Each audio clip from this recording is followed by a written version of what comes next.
Sí, sí es contigo. Escrito y narrado por Calle y Poché. Prólogo por Amalia Andrade. Este libro está dedicado a los que no le temen al amor y los que le temen con todas sus fuerzas. Los que se sienten fuertes y los que aún no han reconocido su fuerza. Los que se sienten diferentes y los que aman sentirse así. Los que hemos amado a alguien con un amor infinito, pero ese alguien se nos ha ido. Los que quieren cambiar el mundo. Las mujeres que son y serán sus propias heroínas. Los padres a quienes muchas veces los hijos no hemos sabido entender cuando ellos no han sabido entendernos. A nuestras versiones del pasado que no tuvieron una historia como esta para sentirse acompañadas. Y a nuestras versiones del presente para nunca olvidarla. A ti. ¿Qué se siente que te dediquen un libro? Érase una vez una niña que amaba a otra niña, y la sonrisa de ella era como una pregunta que ella quería pasar la vida contestando. La historia del amor, Nicole Krauss, modificada por Amalia Andrade, más Calle y Poché. El amor aparece siempre en lugares insospechados. Como un conjuro de magia, se materializa en aquella persona que conociste una vez en una fiesta, cuyo rostro te pareció antipático. O tal vez en la chica a la que llevas siguiendo una pequeña eternidad a través de internet, pero a la que nunca le hablaste porque la idea de tomarle la mano se presentaba solamente en el plano de lo irreal. O en el chico que se sentaba en la parte de atrás de la ruta del bus. O en el mejor amigo de tu mejor amiga. O en tu mejor amiga, como sucede en este libro. Alguna vez yo también me enamoré de mi mejor amiga, pero no se lo dije jamás. Alguna vez yo también amé por primera vez. Lloré por primera vez. Sentí miedo de desear a la persona incorrecta por primera vez. Y como suele pasar en las primeras veces, me sentí sola, desorientada, actuando siempre desde la sospecha y la intuición. Y al mismo tiempo, me sentí embriagada, con los sentidos saturados, con las ganas tatuadas sobre la piel y el corazón hinchado, lleno de certezas. Así que eso era amar. Ese miedo, esas náuseas, toda esa vida, toda esa abundancia, toda esa posibilidad de jugar con lo infinito entre los dedos. Hace mucho pasé por ahí y, sin embargo, al leer este libro me descubro habitando ese espacio de nuevo. Siento nubes grises en la garganta. Me dan ganas de soñar, de escribir 20 veces el nombre de alguien en la parte de atrás de un cuaderno. Y esta vez me dan ganas de hacerlo sin aprensión, sin recelo. Quisiera viajar en el tiempo y dejar de ser la adolescente que gastaba todo su recreo mirando fijamente la boca de su mejor amiga, para pasar a ser la adolescente que gastaba todo su recreo diciéndole a su mejor amiga que la amaba y que eso no estaba mal. Que no existe un lazo más profundo que el que se forja entre dos mujeres o entre dos amigas. Que el amor siempre está dirigido a otro cuerpo y que está bien que ese cuerpo sea igual al mío. Así que pienso en este libro como una máquina para viajar en el tiempo. Una en la que me reconozco, me acepto y me permito reescribir mi historia sin miedo. Amalia Andrade, escritora e ilustradora. Autora de los libros bestsellers Uno siempre cambia el amor de su vida por otro amor o por otra vida, Cosas que piensas cuando te muerdes las uñas y Tarot mágico místico de estrellas pop. Catcher. ¿Autosabotaje? En este momento creo que nuestro secreto arruinó nuestro futuro y que no hay vuelta atrás. O quién sabe, quizá nunca tuvimos uno. Estábamos decididas a decirles la verdad, pero no así. Jamás lo habríamos hecho así. Teníamos planes y esto no estaba dentro de ellos. Y quizás ya no tenemos nada. Quizás esa foto sea lo último que se vea de nosotras. Pero Emi, no es tu culpa, es la mía. Me prometí tantas veces que yo sí sería capaz de reprogramar tu seguridad, que yo sí podría hacer que asimilaras que el amor no es una amenaza, que yo sí podría comprobarte que naciste con capacidad de amar. Me prometí y te prometí tantas cosas que terminamos por creerlas. Hoy me duele mucho escribir esto porque mi vida la quiero contigo. Me dijiste que estabas estropeada y que necesitabas un arreglo, que estabas cansada de ser un obstáculo para ti misma, que ya no querías convertirte más en tu principal impedimento cuando se trata de salir de tu zona de confort emocional. M, discúlpame tú a mí. Yo pensé que podía arreglar tus miedos. Yo pensé que podría amarte de tal forma que no quisieras huir. Yo pensé que era la cura. Ahora lo sé, fui demasiado ambiciosa. Pero pensé, te lo juro, que pensé que podía. Yo no te hubiera prometido algo tan grande si hubiera dudado por un segundo de lo que fuimos, de lo que éramos y de lo que no sé si seguimos siendo. Me enamoré y me enamoré tanto que a veces miro a las personas a mi alrededor y les hago el favor de desearles que algún día puedan sentir lo que siento yo contigo. Y te enamoraste tanto que creíste mis promesas. Me han roto el corazón antes, pero no me ha importado darte los pedazos para que los reconstruyas a tu antojo. En tu caso, me diste el tuyo, pero parece que no puedes evitar quitármelo de mis manos y con los ojos llorando porque no lo quieres romper tu propio corazón en pedacitos. Sé que no fuiste tú, M, quien hizo lo que hizo. Sospecho de tu miedo, el miedo que siempre te ha obligado a cometer autosabotaje. Sé que si mi sospecha es real, no lo hizo para lastimarme, fue para lastimarte a ti. El problema es que no calculó y el daño colateral fue el que nos lastimó a ambas. Qué impotencia ser testigo de ese mecanismo de defensa cuando te aleja del amor pensando que así te hará y harás menos daño. Qué impotencia saber que esta mañana éramos todo y que ahorita no podemos ser. Quiero despertar y que esta parte de nuestra historia no haya sucedido nunca. Quiero que no haya sido tú. No pudiste haber sido tú. Lo que fuimos. La vuelta al tiempo en un solo día. Si la escritura de mi ensayo no me hubiera dejado tan agotada, escribiría un cuento sobre mi día. El cuento tendría una estructura clásica: inicio, nudo y desenlace, y sería una mezcla entre suspenso, por los momentos tensionantes que convierten el estómago y el alma en un nudo, y de ciencia ficción, porque la protagonista, yo, sería una viajera en el tiempo que primero va al pasado y después al futuro. La historia iría más o menos así. Inicio. Estoy en mi casa sentada en el comedor con mi hermanita y mi papá. Es temprano, muy temprano, y desayunamos. Mientras le sirvo a Lana un plato de cereal y me hago un té inglés con leche y azúcar, como le gustaba a mamá, mi papá comienza a hablar sobre lo importantes que son la universidad, las buenas notas y las clases. En fin, sermonea sobre el futuro y cómo el estudio es la manera más probable de alcanzarlo. Parece que nos habla a las dos, pero sé que se dirige a mí. Está preocupado por mi desempeño académico y yo también debería estarlo. Le cuento, por decirle cualquier cosa, que tengo que ver un clásico del cine para poder escribir mi último ensayo para la clase de cine y literatura. Parece que ha atrapado al anzuelo. Deja el sermón, sonríe y me recomienda un teatro al que solía ir con mi mamá cuando eran novios. Asiento con la cabeza y le respondo frases genéricas. Claro que sí, visitar el cine, lo prometo.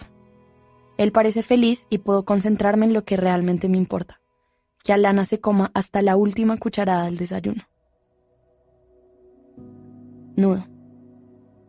40 minutos más tarde me bajo del taxi y llego al teatro del que me habló mi papá.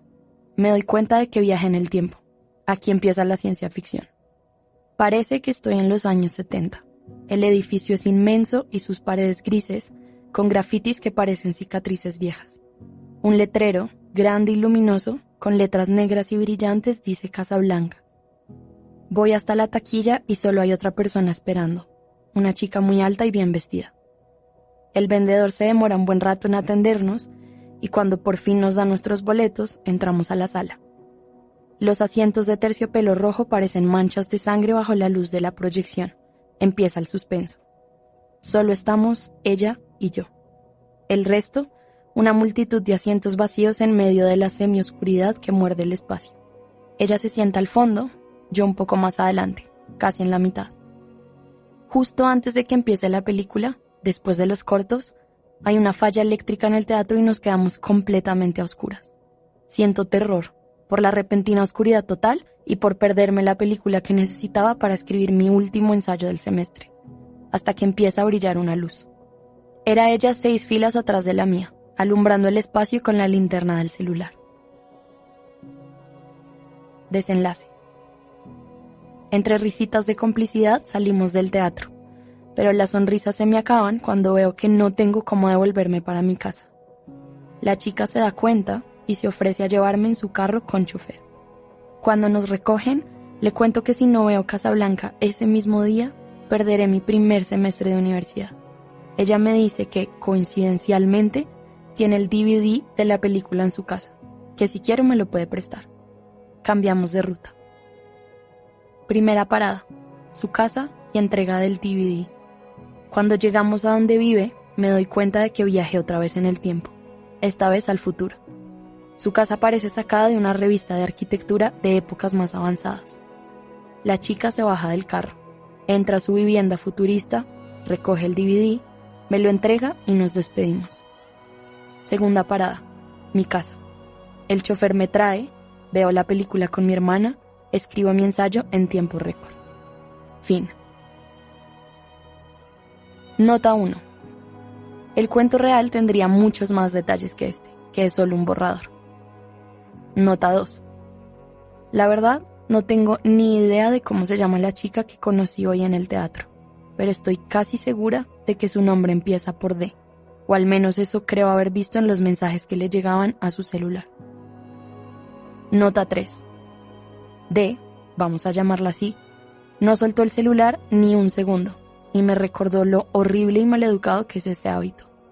Es como si yo estuviera con un libro en la mano en todas partes y no fuera capaz de soltarlo y no dejara nunca de leer. ¿Qué tal que yo leyera en la mesa, en el cine y en clase mientras habla el profesor? Eso no estaría bien visto por nadie, y no estaría bien visto por mi mamá, que siempre me regañaba por vivir leyendo, en vez de socializar. Nota 4. Aunque no me gustó que estuviera pegada siempre al celular, le agradezco que haya sido tan generosa. Poca gente es tan amable con alguien que acaba de conocer, y gracias a ella pude cumplirle la promesa a mi papá. Le dije a D que cuando quiera puede ir al café librería en el que trabajo por un macchiato de cortesía.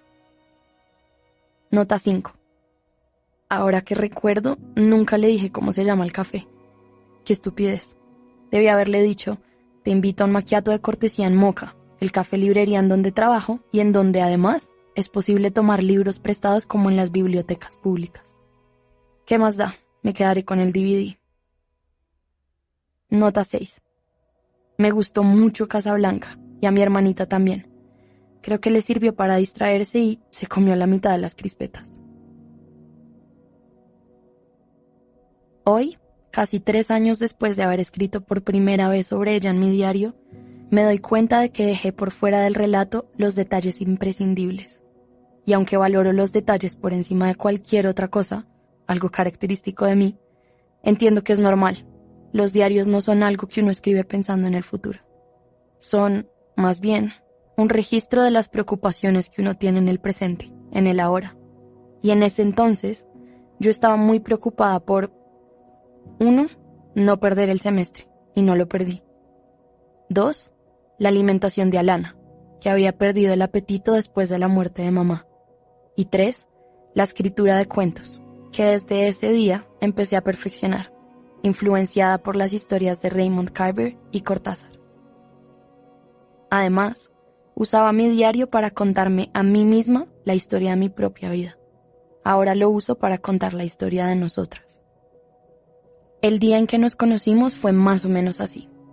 Era miércoles y la película empezaba a las 11 de la mañana en el teatro más viejo de toda la ciudad.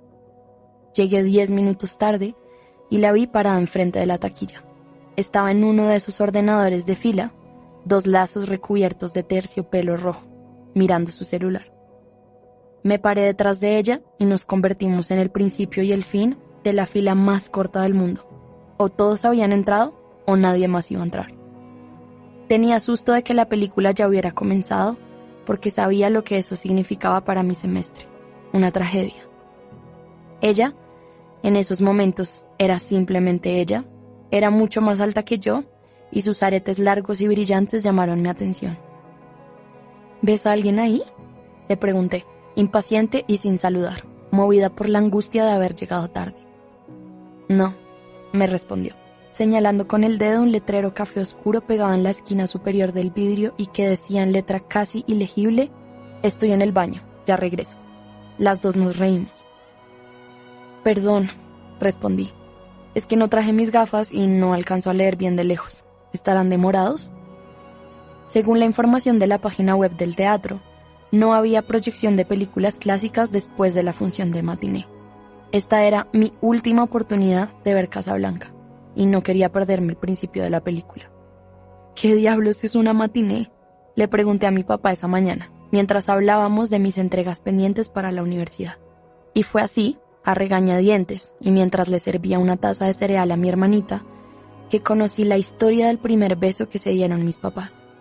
Tenían más o menos mi edad, y en vez de irse al colegio, se iban a la matiné a ver una película. El nombre clave que le daban a lo que en realidad era darse unos besos a escondidas de todos. Y aquí aprovecho para hacer una confesión que no hice en mi diario. Mientras mi papá me contaba su historia, no podía evitar imaginarme que los que estaban dándose besos en el teatro vacío éramos Luca y yo. Luego hablaré más sobre él. ¿Por qué no averiguamos?, me dijo mi papá con una emoción que solo despiertan los recuerdos que hemos dado por perdidos. Es posible que todavía exista el teatro. ¿Ir a un teatro en la mañana?, respondí tras una risa irónica. Tú sabes que nunca voy al cine. Prefiero bajar las películas y verlas en casa, pa. Aunque ambas cosas eran ciertas, preferí ocultarle que, 1, no había encontrado la película en internet, y 2, que si no entregaba el ensayo Casablanca y la novela romántica antes de la medianoche de ese día, iba a perder mi primer semestre de universidad. Pero como sabía que mi papá no se iba a parar de la mesa hasta que yo le asegurara que iba a ir a su dichoso teatro, no tuve más remedio que prometérselo. Después de la muerte de mi mamá, me convertí en una experta para incumplir promesas. Ese defecto se convirtió en una costumbre. Así lo quisiera, y la verdad era que no lo quería. No podía cambiar mi actitud, ni me esforzaba por ser más sociable, ni les daba prioridad a las cosas académicas. ¿Me lo prometes?, era la pregunta favorita de mi papá, como si con ella se aferrara a la posibilidad de que yo un día fuera otra vez merecedora de su confianza. Como cuando por fin, tras muchos esfuerzos y notas mediocres, pude graduarme del colegio, y él trató de convencerme para que estudiara literatura. Lo logró, confiada de que mi pasión por los libros sería más fuerte que mi tristeza. Estaba equivocado como siempre respecto a mí. En ese punto de mi vida yo seguía convencida de que nada nunca sería más grande que mi depresión. Y a pesar de mi gusto por la lectura y la escritura, era irresponsable con todo lo relacionado con mi carrera. Pero esa mañana, después de la historia de los besos y el discurso sobre la matiné, decidí hacer un esfuerzo, por él, y a la larga, también por mí. Usualmente son muy puntuales, dijo la chica largando el cuello como si quisiera verificar que el vendedor no estuviera escondido en la taquilla. No sé qué les pasó hoy. ¿Usualmente? ¿Vienes mucho a las matinés?, pregunté sorprendida. Sí, este es mi teatro favorito. La miré con curiosidad mientras me hablaba. De frente sus aretes no se veían tan escandalosos y aunque estaba sonriendo, parecía triste. Su pelo, café oscuro como un espresso, estaba recogido en una cola alta y su cuello era largo y fino como ella. Al verme tan curiosa, agregó: venía con mi abuela cuando yo era más pequeña y desde entonces no he parado de venir. Además tienen las mejores películas de amor. Era obvio que para ella era una costumbre viajar en el tiempo. Pasaba del futuro, su casa, al pasado, el teatro polvoroso que visitaba a menudo. Parecía un ser ajeno a esa realidad, parada allí en la taquilla, sola, perfectamente vestida, con su celular de última generación en la mano. A veces las apariencias engañan. Si la hubiera visto caminando por la calle, mis prejuicios me habrían llevado a imaginarla rumbo a un cine lujoso en algún centro comercial de moda, en vez de al único teatro de la ciudad que parecía estancado en el tiempo. ¿Y tú, cómo llegaste aquí?, me preguntó. Hoy mi papá me contó que cuando era novio de mi mamá, se escondían aquí por las mañanas para no ir al colegio, respondí. Sus ojos se iluminaron. El puntito de tristeza de pronto desapareció y sonrió, pero esta vez con todo el rostro. ¡Qué inteligentes!, dijo. Si a mí se me hubiera ocurrido lo mismo, habría faltado todos los días al colegio. A las dos nos dio risa su comentario, pero no alcancé a responderle nada porque en ese instante llegó el vendedor de las boletas a la taquilla. La chica se acercó a hablarle.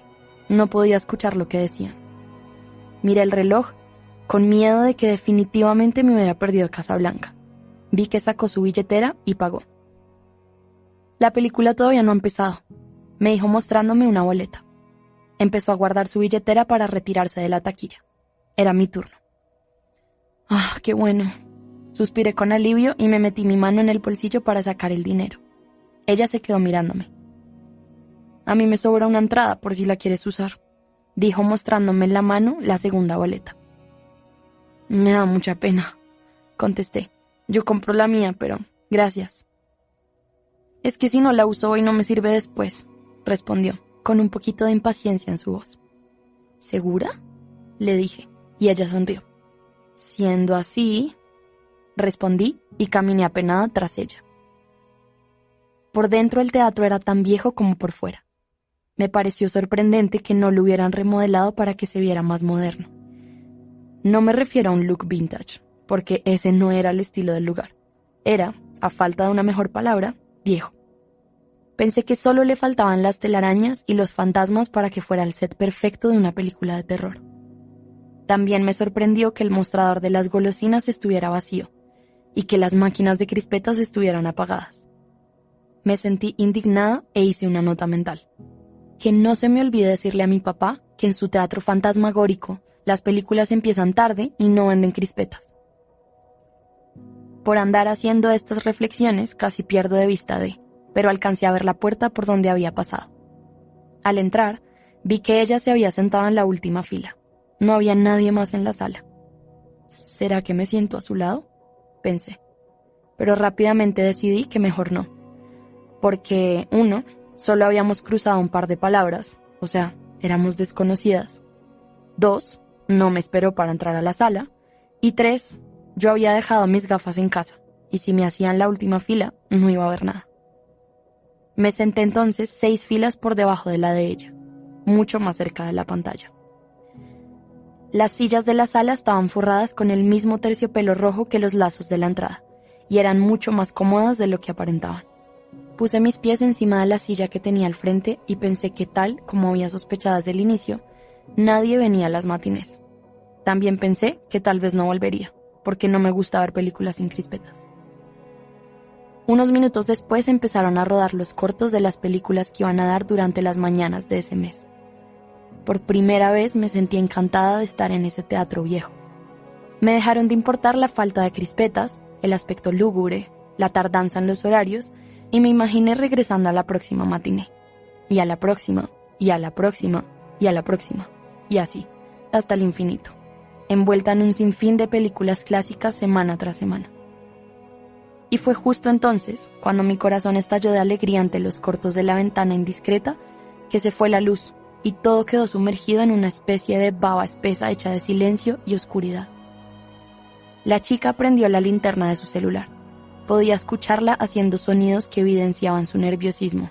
Y casi de inmediato, el señor de la taquilla entró a la sala iluminando todo con una linterna. «Lo siento», nos dijo con voz perezosa y pausada. «Tuvimos una falla eléctrica y no vamos a poder proyectar la película».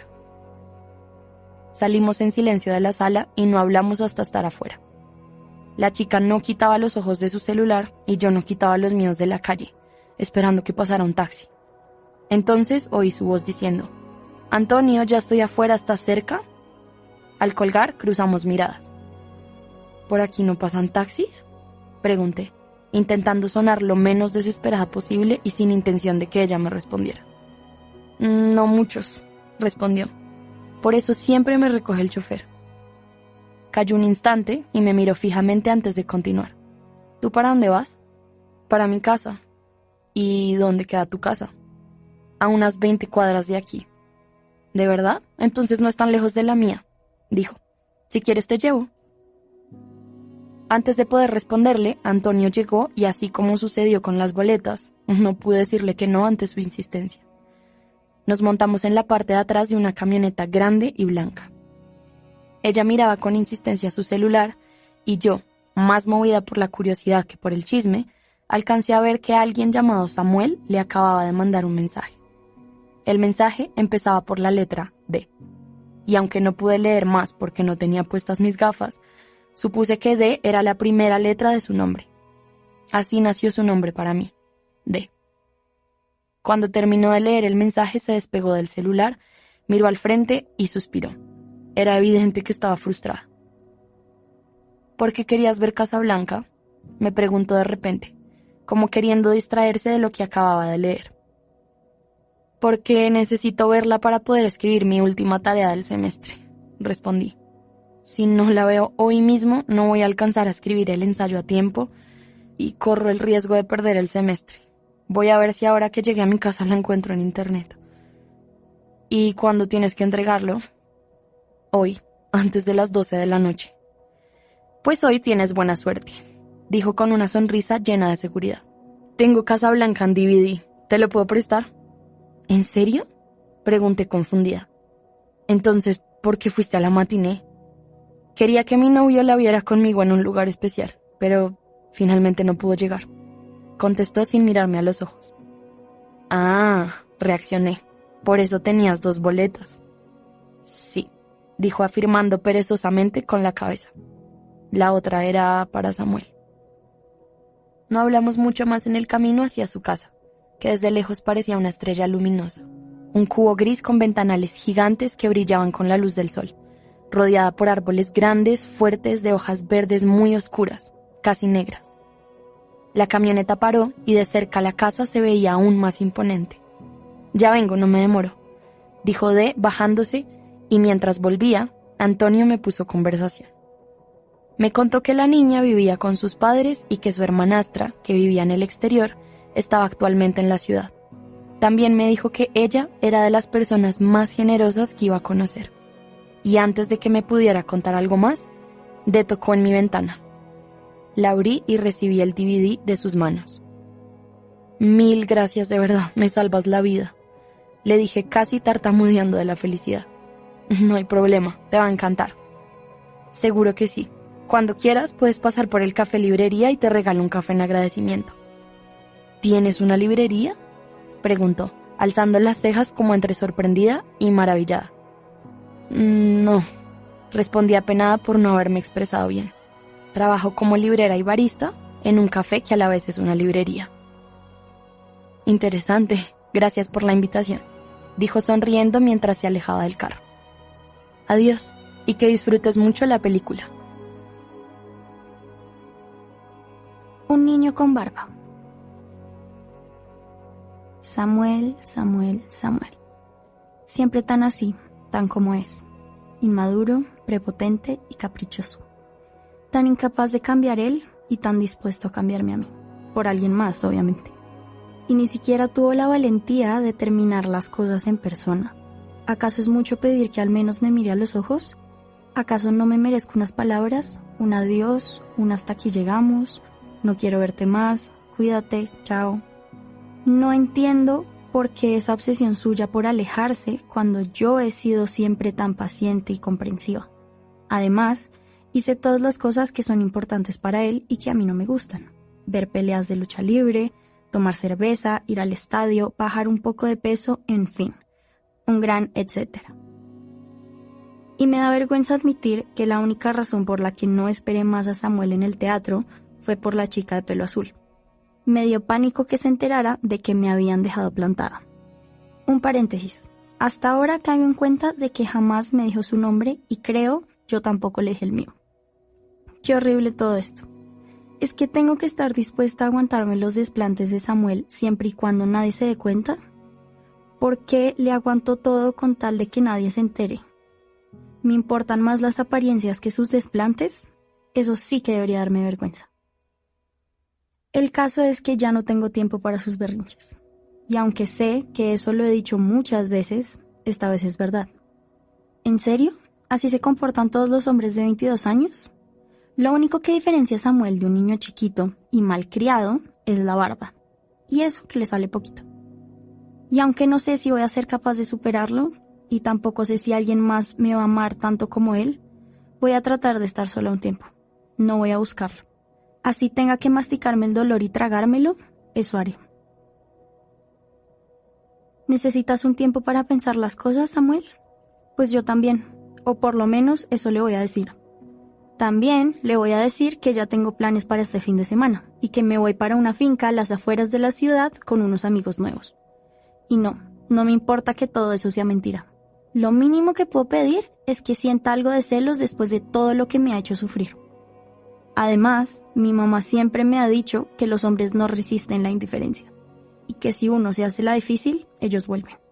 Y a ella esa teoría le funciona, porque papá siempre termina volviendo. ¿Será que Samuel, como todos los hombres, volverá cuando se sienta solo e ignorado? Lo que más me enfurece es que me haya dejado plantada en un sitio que significa tanto para mí. Él lo sabe, y aún así no le importó. Yo nunca le haría una cosa así ni a él ni a nadie.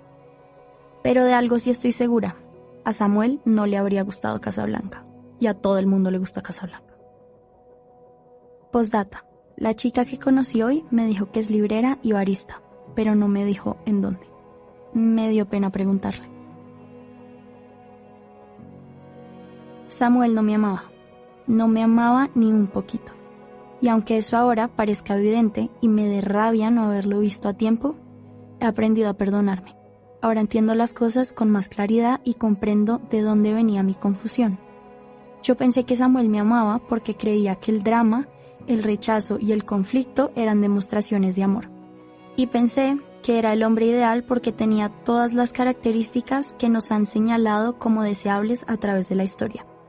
Era guapo, popular, mujeriego, chistoso, experimentado, masculino, irritable, orgulloso e irresponsable.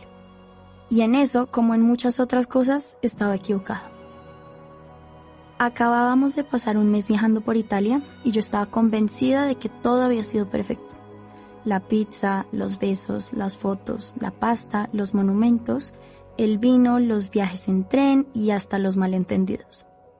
Y sí, ahora puedo reconocer que entre Roma y la Toscana tuvimos mucho más que un par de malentendidos. Y que mi ingenuidad no supo reconocerlos porque para ese entonces, y gracias a las muchas comedias románticas que construyeron mi lectura de la realidad, no había malentendido que no prometiera un gran desenlace. Si algo podía deducir de las historias románticas era que sin drama no había reconciliación, y que lo único que me separaba de la reconciliación era un poco de paciencia. Otra cosa en la que estaba enormemente equivocada.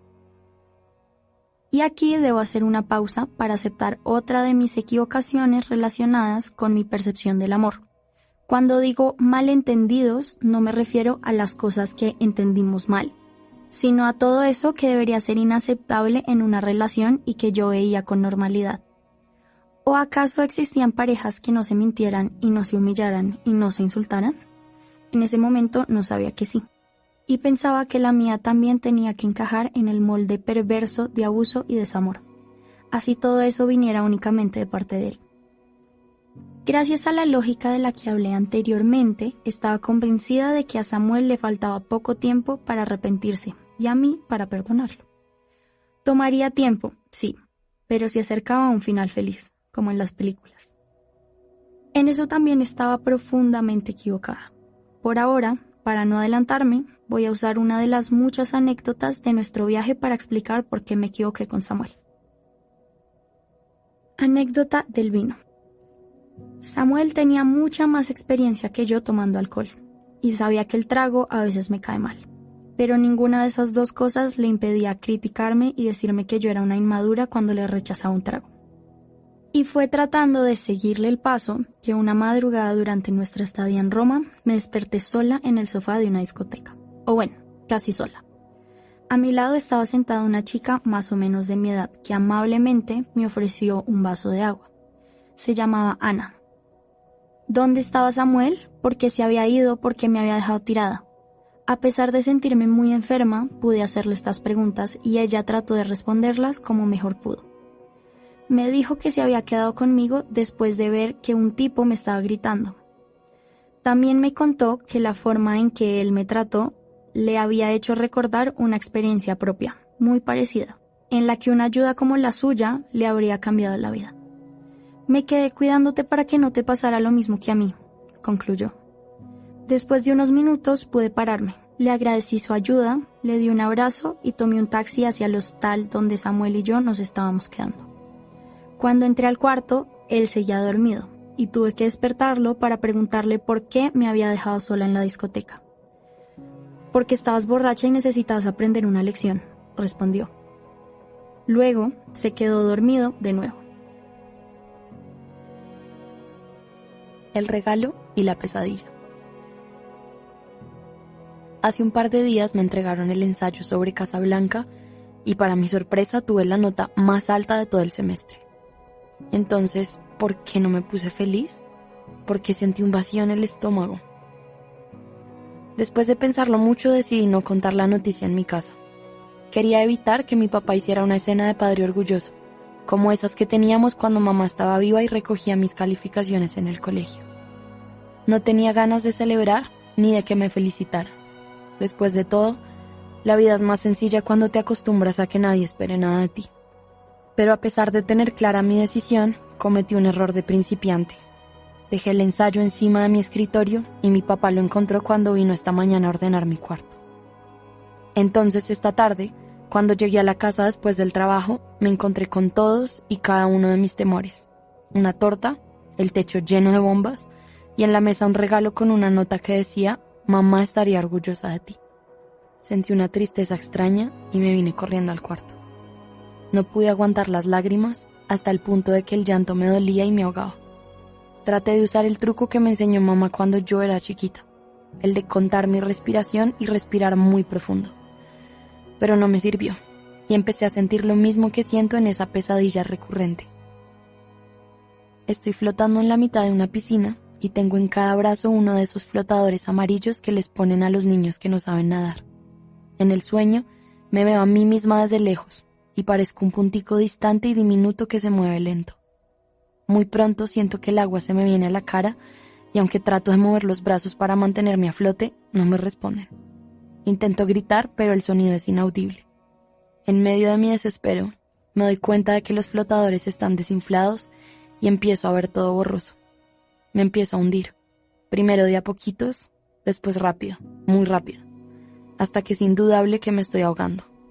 La pesadilla es tan frecuente y tan real que muchas veces me confundo pensando que es un recuerdo, uno horrible. En la pesadilla siempre me siento como me sentí hoy, impotente y paralizada. Mi papá y Alana tocaron mi puerta hasta el cansancio, pero yo no podía moverme y mucho menos abrirles. Tenía el corazón acelerado y no podía concentrarme en nada distinto al pánico que me engullía sin masticarme. Finalmente, mi papá abrió la puerta del cuarto con unas llaves que tenía para casos de emergencia y me abrazó hasta que me calmé y me quedé casi dormida en su regazo. Sé que mañana me va a hablar del tema y aunque lo quiero evitar a toda costa, tengo que pensar qué le puedo responder. Entonces, volviendo al inicio, ¿por qué no me puse feliz? ¿Qué instante del episodio detonó mi crisis? Tendré que pensarlo. Nota 1. Hoy, inesperadamente, me encontré con la niña del teatro en el café librería. Me dio mucha pena no tener el DVD de Casablanca conmigo para devolvérselo. Pero ¿cuál era la probabilidad de que precisamente decidiera entrar a Moca? Estaba con un tipo, creo que era su novio. Nota 2. No hablé prácticamente nada con él, pero no me generó muy buena espina. Hoy me encontré con D en el café librería. Me dio mucha pena no tener el DVD de Casablanca conmigo para devolvérselo. Pero, ¿cuál era la probabilidad de que precisamente decidiera entrar a Moca? Estaba con un tipo, creo que era su novio. ¿En serio? Todavía no puedo creer que ese encuentro no me haya inspirado ni para escribir una 5ª línea en mi diario. La única excusa que puedo encontrar es que ese día tuve lo que más adelante pude identificar como mi primer ataque de pánico y estaba agotada. Entonces, ¿cómo fue mi segundo encuentro con D? La vi caminando a través de la ventana mientras tomaba la orden de la mesa que tenía vista a la calle. Iba caminando con un tipo y me dio la impresión de que estaba molesta porque tenía la cabeza agachada y los brazos cruzados. Creo que me demoré al menos 30 segundos ubicando su cara, y cuando supe que era ella, la chica del teatro, pensé que de verdad me gustaría agradecerle y que tenía que devolverle el DVD. Pensé en que A, tal vez sí le había dado el nombre del lugar y yo lo había olvidado, o B, era una gran coincidencia. Regresé al mostrador, que queda justo al otro lado de la puerta, y los vi entrar. D estaba mucho más arreglada que cuando la vi por primera vez. Su maquillaje y su ropa resaltaban inevitablemente entre tantos jeans rotos y sudaderas. Y todo el mundo la miró, así fuera un instante. Recuerdo haber sentido algo parecido a los nervios, pero pensé que era porque no tenía el DVD conmigo y no podría devolvérselo si me lo llegaba a pedir. Bajé la cabeza y me puse a preparar un capuchino con la esperanza de que no me viera. «Hola», le oí decir seria. Mantuve la mirada y me concentré en la máquina de café. «Hola», repitió esta vez, un poquito más fuerte. Seguí con la mirada fija en cualquier detalle irrelevante, esperando que uno de mis compañeros apareciera milagrosamente para atenderla. «¿Es que aquí nadie atiende o qué?», escuché que decía otra voz, sin ninguna intención de ocultar su fastidio y prepotencia. Subí la mirada y vi que la pregunta, retórica, venía del tipo que la acompañaba. También vi que yo era la única que estaba disponible para atenderlos. «Hola», respondí mientras me acomodaba el delantal. D me miró concentrada y con una mezcla de extrañeza y entusiasmo dijo: «Tú y yo nos conocemos». Yo no sabía qué responder y empecé a tartamudear una respuesta interminable tipo: «Sí, creo que sí, nos conocemos, no sé de dónde, pero creo que sí. Estoy casi segura de que sí nos conocemos, sí». Y solo pude parar cuando ella me interrumpió. «Del cine, claro, te presté un DVD y Antonio te dejó en tu casa». Me quería morir. Resaltó justo los 2 favores que me había hecho y algo de mí sintió que me estaba haciendo un reclamo. «Claro que sí, ¿cómo olvidarme de Antonio?», respondí e inmediatamente me arrepentí de mi respuesta. «Qué coincidencia encontrarte aquí», dijo, sin quitarme la mirada. «¿Verdad, Samu? ¿Te acuerdas que te hablé de ella, la chica del pelo azul que estaba en el teatro?» Ajá, me acuerdo», la interrumpió. «¿Y será que tu amiga nos puede atender? ¿O prefieren seguir conversando? Si quieren yo les traigo un café a ustedes y se desatrasan de los chismes». Pude ver la cara de incomodidad de D por la grosería de su noviecito Samu, pero mi respuesta la tranquilizó. «No solo los voy a atender, quisiera también darles unas cortesías que van por mi cuenta. ¿Por qué no se sientan mientras las preparo?». Samuel fue a sentarse en una mesa antes de que yo terminara mi frase y me quedé parada frente a frente de D. «¿Cómo se te ocurre? No», respondió D apenada. «Un regalo para agradecerte el DVD, que no tengo conmigo porque no sabía que ibas a venir, pero te prometo que te lo voy a devolver». «No te preocupes, no hay ningún afán. Además, ¿cómo ibas a saber que íbamos a venir si nunca me diste la dirección?», preguntó antes de caminar hacia la mesa. Qué gran coincidencia. Mientras pensaba en qué prepararles, vi que Samuel sacó algo de su bolsillo y se lo entregó a D. Ella miró el regalo, se lo puso en el cuello y sonrió, pero no demasiado.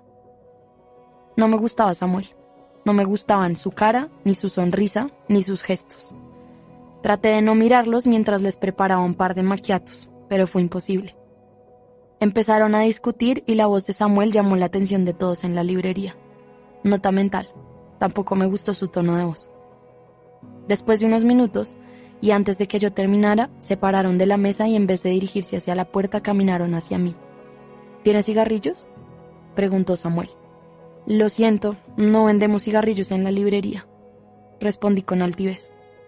Samuel fijó su mirada en los cafés que estaba terminando de preparar. «No me gusta el macchiato», respondió alejándose del mostrador sin siquiera mirarme. Luego se giró hacia D y le dijo: «Te espero afuera». Con un gesto de vergüenza, D me pidió que por favor lo perdonara.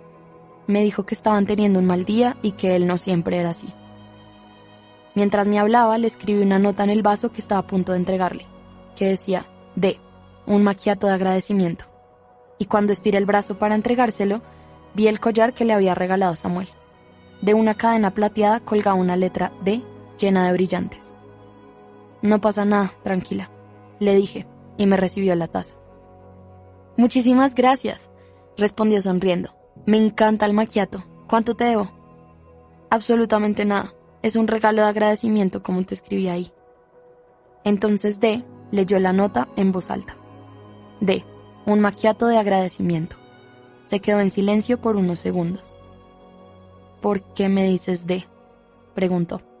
Me quedé paralizada. No había pensado en eso. ¿Por qué le decía D?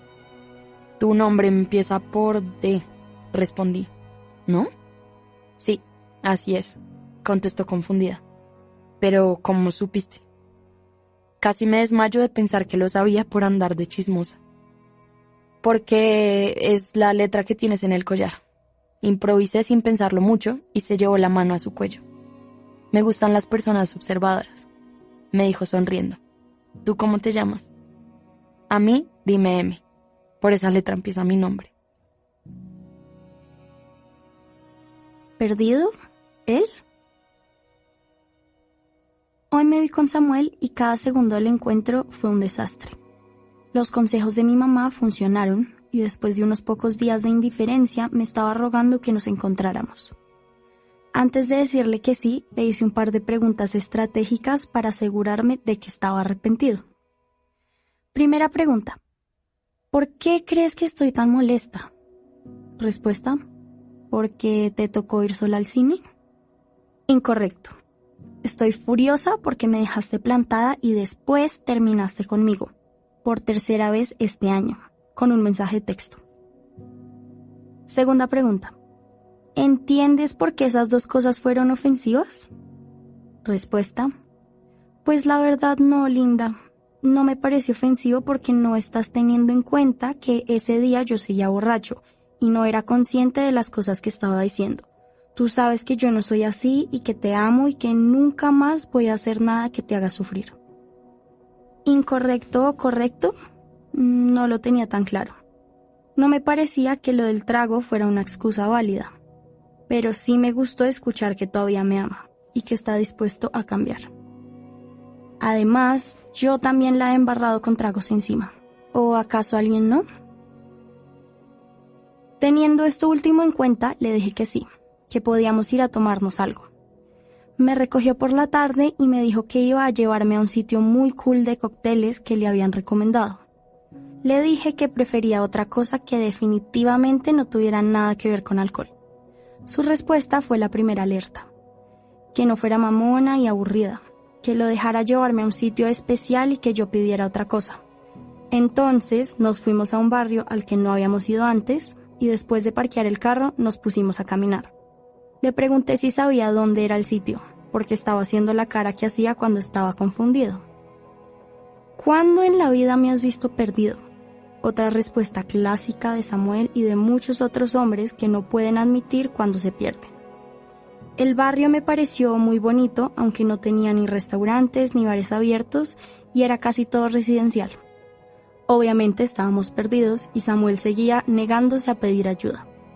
Después de caminar durante 20 minutos, pasamos al lado de una casita que parecía hecha de dulces y galletas, como la casa de Hansel y Gretel, y alcancé a ver por una de las ventanas que había personas sentadas tomando café. Entonces paré, ya desesperada de estar perdida y con los pies adoloridos por los tacones, y le dije a Samuel que no iba a caminar más, que o entrábamos a hablar en ese lugar o llamaría a Antonio para que me recogiera. Samuel solamente me había visto hablándole así a mamá y a papá, y por un instante pensé que me iba a responder con un grito. Murmuró algo entre dientes, pero no cambió nada mi determinación y entré. Por dentro la casa se parecía a la de los enanitos de Blancanieves y las paredes estaban cubiertas de libros. Samuel entró con su notoria mala cara y alcancé a pensar, por un par de segundos, que era mejor pedir los cafés para llevar. Entonces me acerqué al mostrador y vi a una chica con el pelo azul atendiendo detrás. El caso es que la chica resultó siendo la misma que conocí el otro día en el teatro, y me dio mucha pena con ella porque Samuel le habló mal. Fue tan grosero que ni siquiera quise agradecerle el collar que me regaló, y no le volví a hablar hasta que me trajo a mi casa. Ahora que lo pienso, nunca había estado tan molesta con Samuel, ni siquiera cuando se pone grosero conmigo. Es como si lo hubiera visto de otra forma, una que no me gustó. Y desde que me dejó en mi casa, me ha estado llamando, pero no he tenido ganas de contestarle. Me impresiona saber que a veces las personas no reconocemos comportamientos sino hasta que los vemos claramente en alguien más. Es como cuando tuvimos una pelea con nuestros padres y nos dijeron que estábamos siendo groseros. Pensamos que estaban exagerando hasta que por casualidad vimos a alguien más en la misma situación. Y es como si de repente nos viéramos en un espejo y no solo reconociéramos que sí les estábamos hablando mal, sino también lo feo que es. Bueno, pues así me sentí ese día. A veces recordamos las cosas con vergüenza de admitir que no siempre son como queremos. Como si al hacer un recuento de las memorias, lo que en verdad buscáramos fuera reconstruir una versión ideal de los sucesos, en vez de rearmar las escenas tal y como pasaron.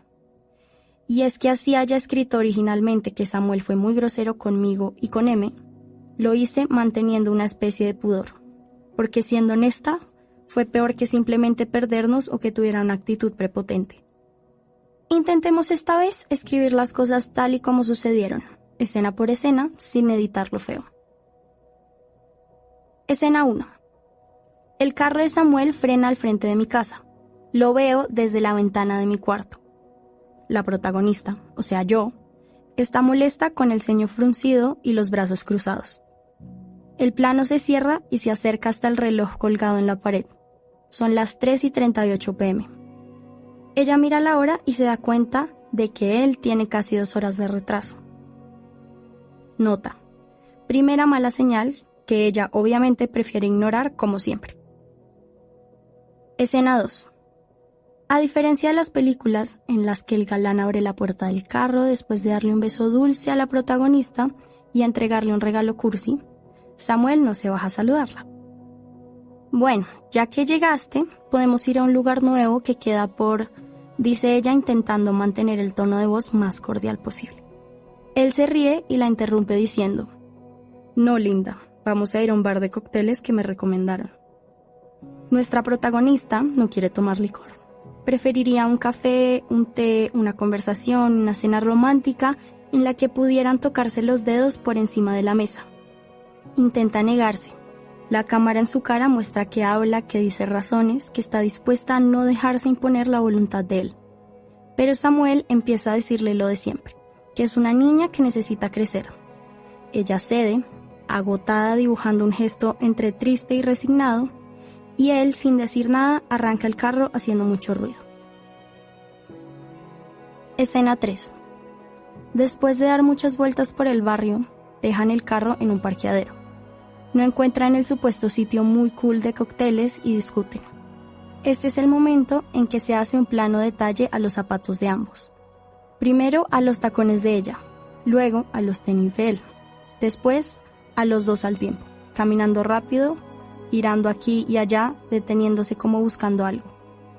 Hay que hacer esto para que se entienda que no es lo mismo caminar de una forma u otra, para que se entienda que después de 40 minutos sin rumbo fijo, ella está cansada, le duelen los pies, quiere sentarse. Ahora regresan sus rostros. Ella está aburrida de pedirle a Samuel que paren a preguntar indicaciones.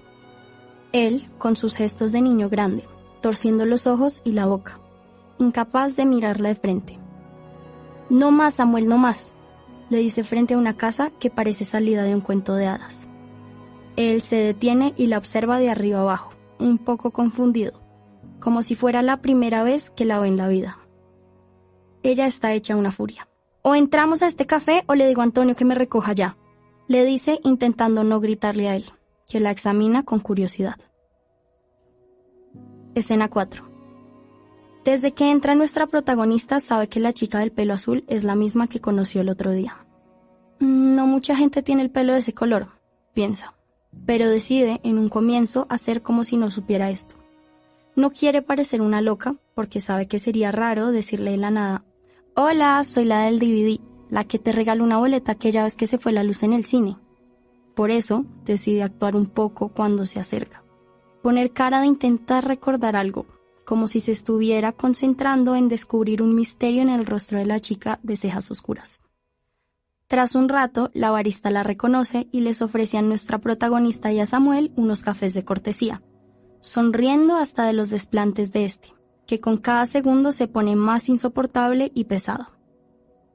Nuestra protagonista sigue a su novio hasta la mesa, y él le da un regalo. Un collar con la letra de su nombre, T.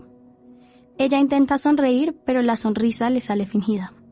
Sabe que el detalle no tiene nada de romántico, que los regalos de él siempre son disculpas anticipadas. Te doy algo y te aguantas mis escenas, mis desplantes, mis palabras hirientes después. Ella presiente que esa D en su cuello es la representación de lo que para Samuel significa el amor. una transacción donde el único ganador es él. Así que, envalentonada por la tristeza y la vergüenza, nuestra protagonista le dice muy seria: «No le vuelves a hablar así». Él la mira extrañado. «Ni a ella ni a nadie», agrega, un poco apenada. Samuel la mira feísimo, arrugando las cejas hasta casi juntarlas, y le grita: «Te espero afuera, me estaré fumando un cigarrillo». Sale después de ir a donde la barista, que, sin perder la calma, le sonríe y le dice que allí no venden cigarros. Escena 5. La acción pasa al otro lado del café, a la barra, donde está la barista con los 2 macchiatos. Nuestra protagonista se acerca, roja de la vergüenza, sin saber muy bien qué decir. La chica del cabello azul le entrega su bebida y con curiosidad lee la nota. D. Un macchiato de agradecimiento. Sus ojos se ponen grandes y curiosos como los de un gato. Se pregunta: ¿por qué sabe la inicial de mi nombre? La barista, antes de cualquier malentendido, señala la cadena y dice: «A mí dime M. Con esa letra empieza mi nombre». Escena 6. Ya es de noche cuando Samuel la lleva a su casa. Están fastidiados y no dicen nada durante todo el viaje. Ella mira por la ventanilla cómo se van encendiendo las luces de la ciudad, una por una, como un gran mar de luciérnagas. Al llegar, Samuel frena en seco y sin mirarla le dice: «Bájate». Ella lo hace y tira fuertemente la puerta, esperando aún ese momento romántico en que el tipo corre tras la protagonista después de decir algo malo. La toma de las manos y le pide que lo perdone, que él cambiará, y en realidad sí cambia. En esa fantasía está ella cuando oye que Samuel dice su nombre. Se detiene. Se siente feliz. Un plano detalle de su cara es muy importante aquí. Segura de que por primera vez la expectativa y la realidad son la misma cosa. Que sí cambió, que sí la ama. Pero no. Lo que él le dice es otra cosa. «Dame el collar». Ella se lo quita y trata de aguantar las ganas de llorar.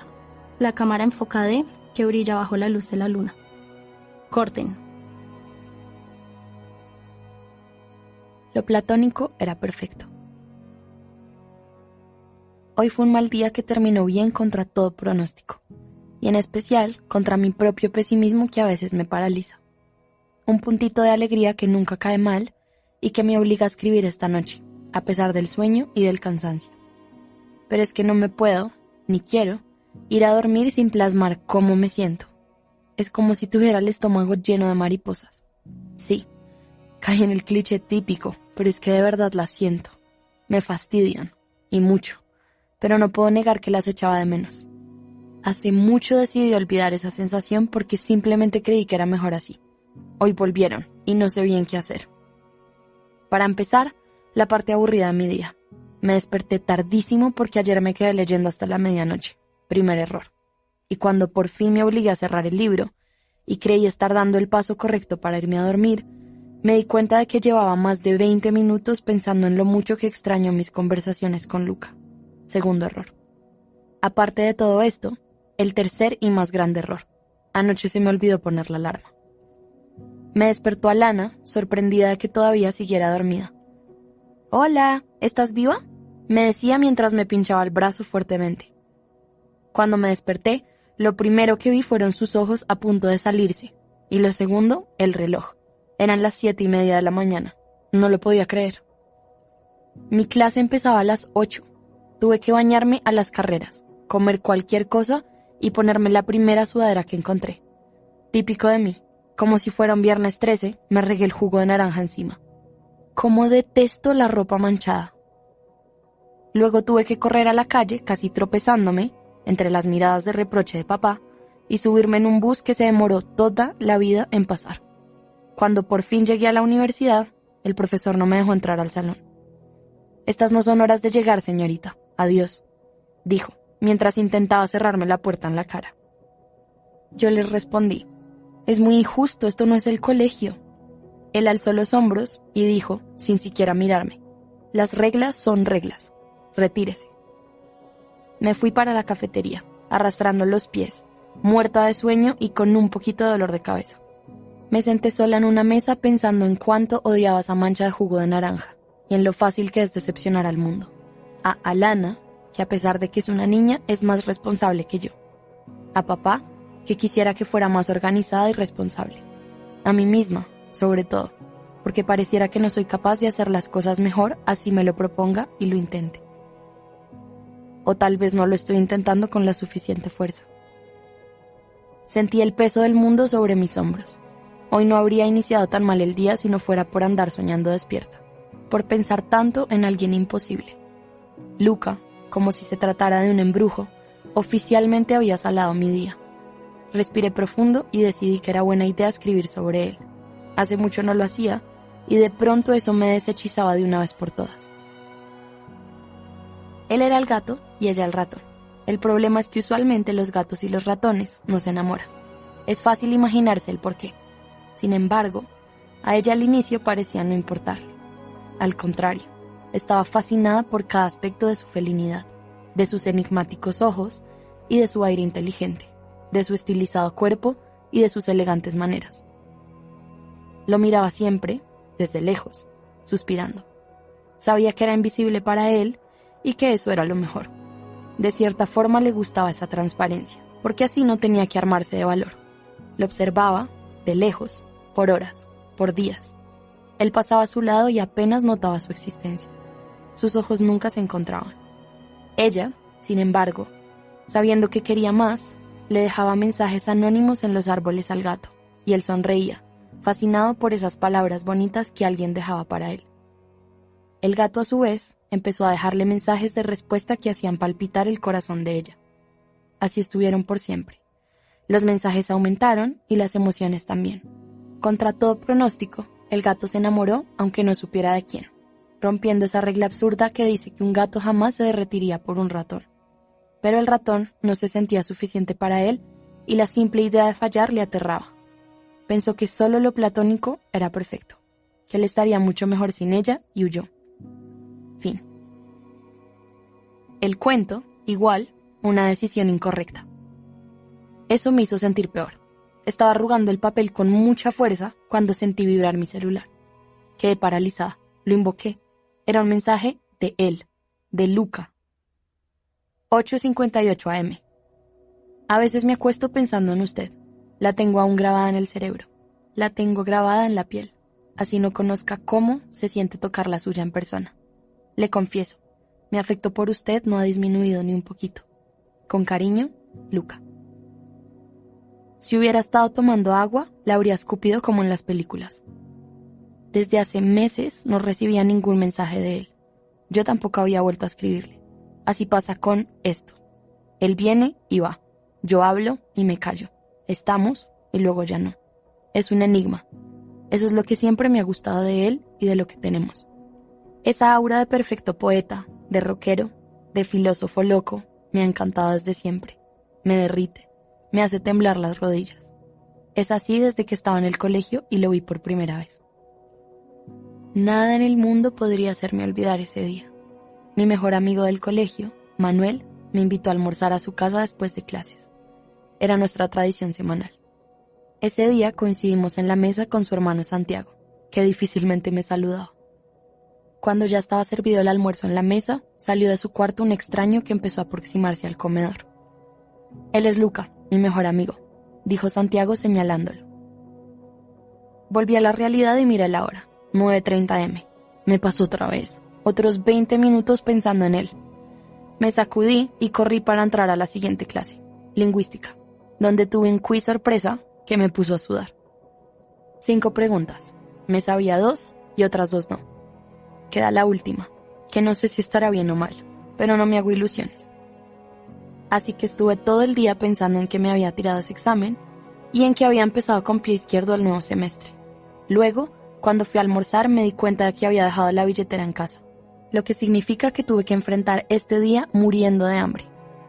Estaba buscando monedas en mi bolso para comer cualquier cosa cuando sentí otra vez la vibración de mi celular. Me vibró el corazón, pero no, esta vez no era él, era ella, D. 1:01 PM. Tengo mucho que contarte. D. Desde aquel día que vino a disculparse por el comportamiento de Samuel, nos hemos vuelto casi confidentes. Llevamos varios meses así. Es la primera amistad real que tengo en mucho tiempo. Ya es costumbre que ella visite el café los viernes y que, por supuesto, nos quedemos un buen rato hablando. Debo admitir que mi papá tenía razón. La tristeza sí se puede ir disminuyendo. No sé muy bien qué generó ese cambio de actitud en mí, pero me gusta echarle un poquito la culpa a esa extraña que ahora me escucha. En la universidad nunca hice amigos, y la verdad aún no me interesa. Siempre he sido solitaria, pero con ella es diferente. Una de las primeras veces que volvimos a hablar, le recordé que había pasado el semestre gracias a ella y al DVD que me prestó. Me dijo que le alegraba, pero me preguntó por qué, si era una muy buena noticia, mi rostro no lo demostraba. Rápidamente sentí una confianza extraña y le confesé que no la veía como buena. No sé en qué momento nuestra conversación evolucionó y terminó siendo una terapia improvisada en donde yo iba soltando todo aquello que tenía dentro. Le conté de mi mamá, de mi papá, de Alana, de mi tristeza, de los ataques de pánico que había empezado a experimentar y de mis miedos. Me escuchó concentrada, con la mirada fija y con sus ojos que parecen cambiar de color según sus emociones. Y finalmente me dejó callada con su interpretación de lo que me estaba pasando en ese entonces. A ti te dio pánico que tu papá supiera que te había ido bien en el ensayo porque no querías que se hiciera ilusiones. Esa calificación era como una promesa que tú no estabas lista para hacerle a él, ni a tu hermana, ni a ti. No te alegró porque no querías que pensaran que esa era la primera de muchas buenas notas, el primer paso hacia tu mejoría, el principio de un futuro mejor, porque no creías que eso pudiera ser posible. Pero te digo algo, yo no creo que sea una ilusión. Yo creo que al hablarlo empiezas a sanar. Y yo estoy en desacuerdo contigo porque yo sí creo que puede ser el primer paso hacia tu mejoría, si así lo decides ver. Desde ese día he intentado creer que lo que ella vio en mí puede ser real. Empecé a ir a terapias con una psicóloga y le encontré un nombre a lo que me encarcela: ansiedad. La muy buena noticia es que la ansiedad ha empezado a disminuir notablemente en cuanto a mi estado anímico y a mi miedo irracional de fallarle a mi familia. Sin embargo, cuando la psicóloga pone el tema del amor, me sigo sintiendo ajena e incómoda. Hoy en la librería fue una tarde vacía. Llovió mucho y casi nadie entró. Estuve todo el tiempo mirando el ventanal con miedo de que D no viniera por la lluvia. Pero cuando estaba anocheciendo y empezó a escampar, llegó ella. 7 p.m., puntual. Yo terminé mi turno y ella se sentó en la mesa de siempre. Pedí un macchiato para ella y un cappuccino para mí. Los puse en la mesa y me senté. ¿Qué tal tu día?, me dijo sonriendo como siempre. No fue uno tan bueno, la verdad. Perdí mucho tiempo pensando en bobadas. Respondí un poco frustrada. ¿Y eso? Le cambió la mirada lentamente. ¿La bobada tiene nombre? ¿Qué? Intenté sonar despreocupada. ¿Que si te gusta a alguien, M?, dijo un poco seria. No, respondí nerviosa sin entender la pregunta. ¿Por qué? No sé, curiosidad, respondió y se rió. En fin, mejor que no te guste nadie. ¿Samuel?, pregunté. Sí, ayer quedamos de vernos para comer los dos y cuando vino a recogerme estaba con 4 amigos. D hizo una pausa, torció los ojos y suspiró. Fue una noche para nada agradable. ¿Por qué? El plan terminó siendo otro. En menos de 1 hora los 5 ya estaban borrachos. Tuve que llamar a Antonio. Y déjame adivinar, ¿hoy no se disculpó?, pregunté y las dos nos reímos. Exacto, respondió D con una sonrisa de decepción. Menos mal nadie te hace esas cosas. En ese momento me llegó otro mensaje. Era Luca, otra vez. Me puse nerviosa. ¿Estás bien? Te veo pálida, preguntó D. Desde hace mucho tiempo, Luca no me enviaba 2 mensajes el mismo día. Bajé la mirada intentando leer rápidamente y decía: 6:48 p.m. No sé por qué le digo esto, pero la amé con toda. Siempre me arrepentiré de haber revelado que sabía quién era usted cuando lo hice. Ojalá no fuera tarde ya. Luca. Creo que se me aguaron los ojos al terminar de leer porque D me dijo: ¿me puedes contar? Tú sabes. Me miró con ternura y susurró: ¿quién es? Nadie, dije, sin saber qué hacer. Si decirle o no decirle a ella. si confiar o no confiar en esa calidez que me ofrece, en esa sonrisa amable que siempre tiene. Si así te pones por nadie, ¿cómo sería por alguien?, me respondió. 3 años y muchas cosas después, releo mi historia con Luca y siento como un vacío por dentro. Un vacío que no sé si llamar culpa o melancolía. Quizás es eso que le escuché una vez a papá. Una nostalgia tan profunda para la que no existen expresiones, pero que no es del todo triste, sino que tiene un poco de felicidad y de calidez. Porque a pesar de todo, siempre tendré un lugar especial en mi corazón para él. La historia de Luca. A veces, cuando visitaba a Manuel, estaba él, mayor que yo por casi 5 años. Nos decíamos, hola, hola, y ya, por simple cordialidad. Era el típico hombre del que todos se enamoran en las películas románticas. Atractivo, imponente, educado, misterioso e inteligente. Cierre esa boca, se le van a salir las babas, me decía en voz baja Manuel molestando. Lo que más me gustaba de Luca era su forma de hablar. Desde muy pequeña tengo la costumbre de fijarme en las cosas más insignificantes y extrañas. Puedo pasar por alto todo un rostro, pero jamás unos ojos. Si veo un bosque, mi mirada va hacia la flor más diminuta y frágil. Me obsesionan los detalles y la belleza de las pequeñas cosas.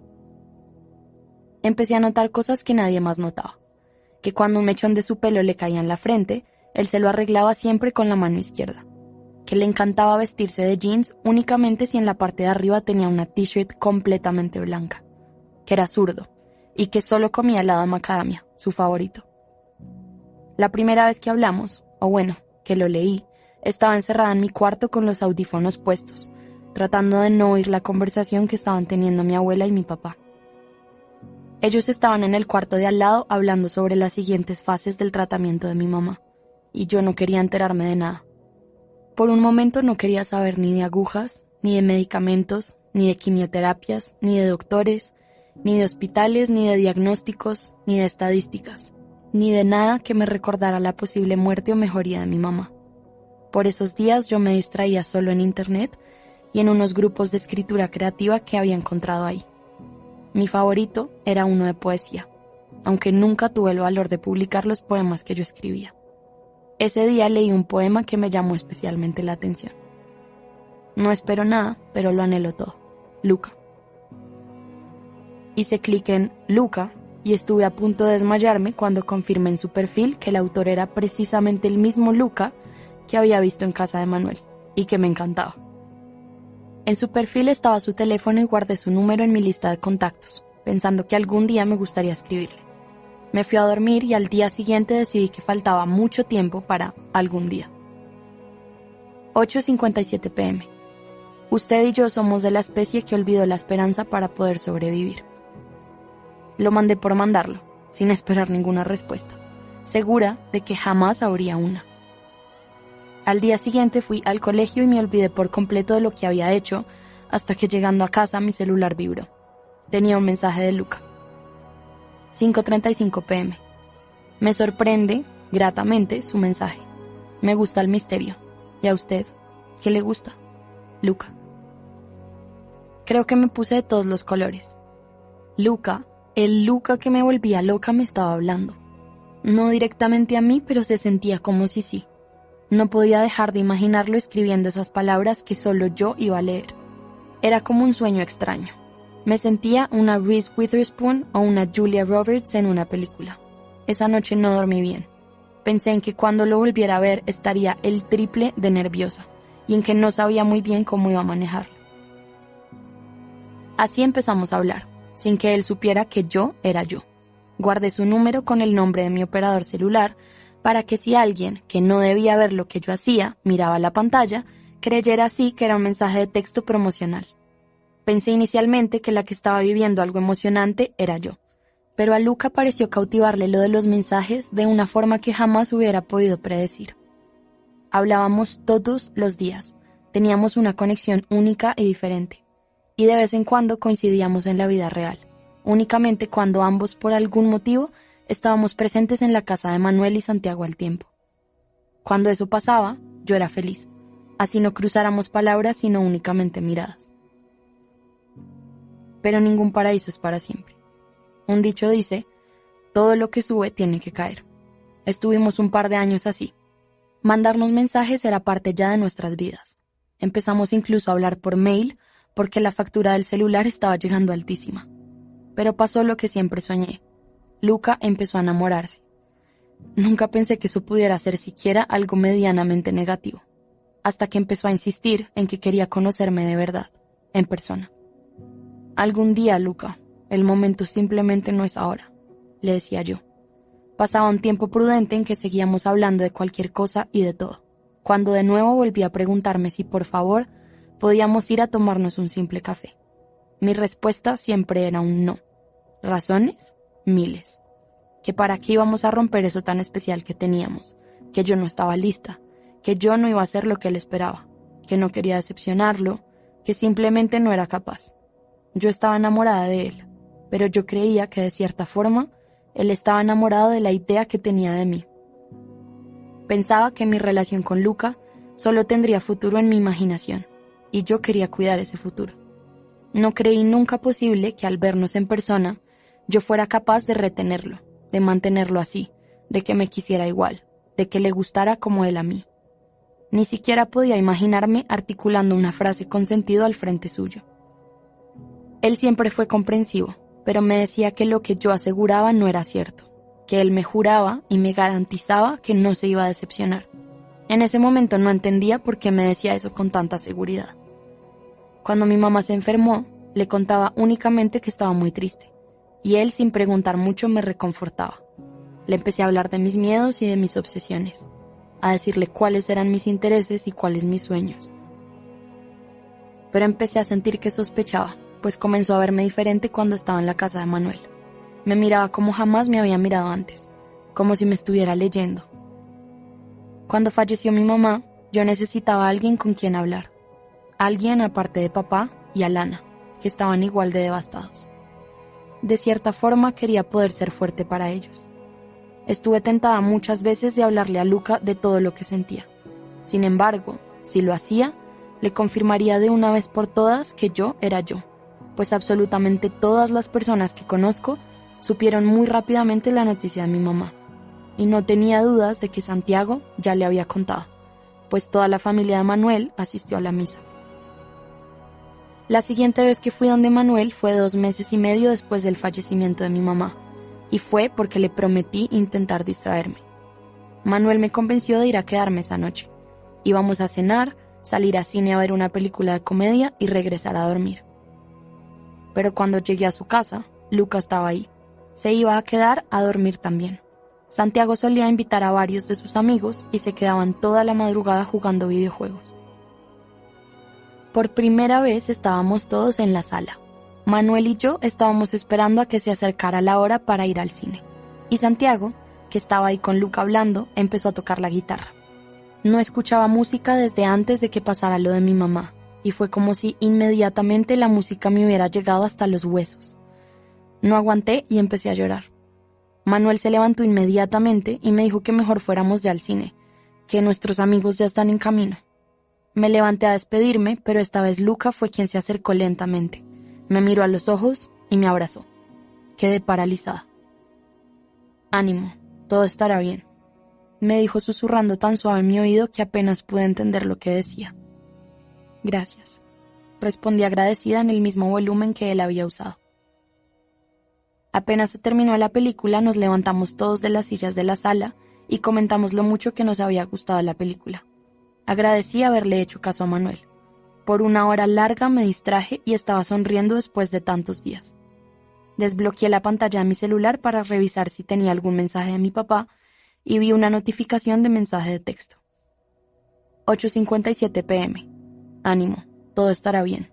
Soy un idiota. Debí decirle 1000 cosas. Sobre todo, estoy aquí. Yo no la suelto. Bloqueé el celular. No podía ser real. Ni siquiera pude leer el resto del mensaje.